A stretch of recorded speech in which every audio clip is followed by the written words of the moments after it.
Good evening, everyone. My name is Edgar, and you're watching Mystcon. Tonight is story time. We're doing part 2 of The Townspeople Zombies by Crowley69 and read by Crowley69. So, without further ado, my guys and ghouls, let's jump right in. The herd can survive intense punishment and are literally fearless, but they have limits. They are living things. They are intelligent enough to make everything worse. The herd are fast and have heightened senses of smell and hearing. However, their movements are not always coordinated, moving more like malfunctioning robots or people acting like zombies. Which is why people call them zombies, and the fact their sight is lacking. They are intelligent in the way a clever dog is. A dog with fucking hands. A better description of these things are an adult with the brain of a 2 to 3 year old. They can open doors and are adept at finding ways around barriers. They hunt as wolves in a pack, knowing the strength is in the horde as if encoded in core brain function. No care in the world except to kill and eat. They don't bathe, care if they are clothed, and are sexually functional. It's unknown to me at this point if they can have offspring, but seem to have some loose hierarchy where the female is leader. They spread this condition by means of an adaptation in the mouth that lances its victims. Infection turns you in 20 minutes, of which you are catatonic. There is some comfort in knowing you don't have to be a marksman to save yourself. They will die if critically injured. They are not dead. They need food, water, air, just like us. The morning after the herd nearly caught me, I climbed down from the tree feeling shocked and lost, recalling the events of last night and covered in herd blood, shuddering at the thought of landing on Mr. Scary with all my force and bashing him with a branch I had picked up last night. I had seen so much carnage escaping the city, and hearing it again always brings a rushing nauseous fear. But I had to see if anyone made it. As bad as scavenging the dead seemed, I also needed food. So, I went to find them and see if anything usable was left behind. Knowing full well I could be walking back into danger. Painfully slow, I crept through the woods looking for signs of a struggle. After some time, I came across a dirt road and a house set into the woods on the other side. All the windows had been boarded up, and a wall was built up around the house. From where I stood, I could see a portion of the wall collapsed in along the right side, and not much else. I listened for a long time, straining to hear anything besides birds and insects.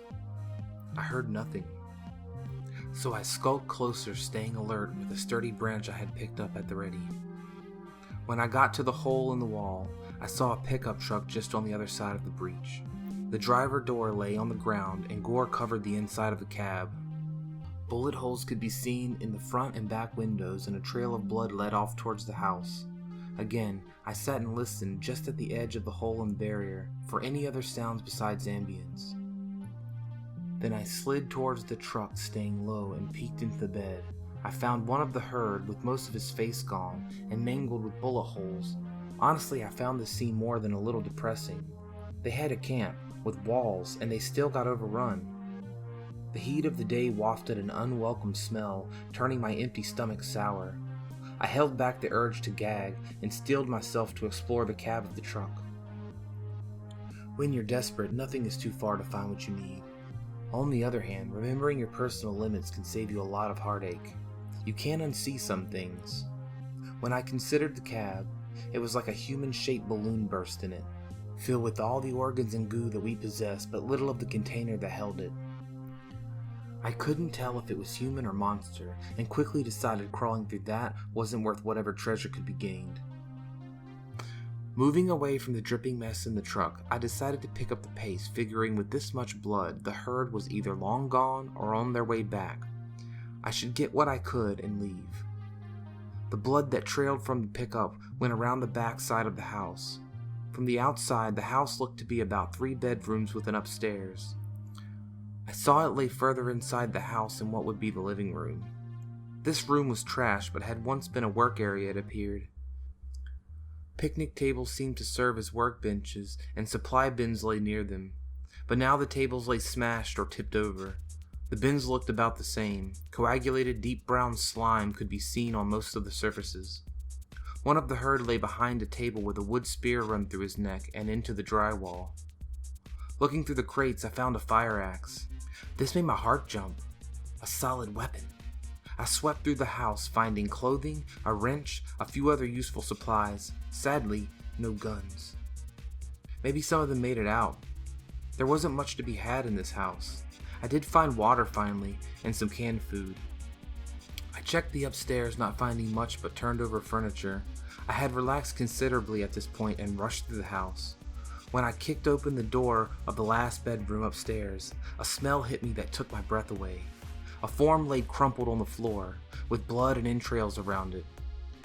Before I had time to process it all, the figure snarled and launched full speed at me. Survival took over and I planted the axe into the hateful man's forehead. The impact generated by the collision splattered his head juice in all directions. His speed outmatched my force, and the now lifeless body shoved me into the hallway wall, and the back of the axe slammed into my head. That's when I collapsed into the floor. Consciousness left me.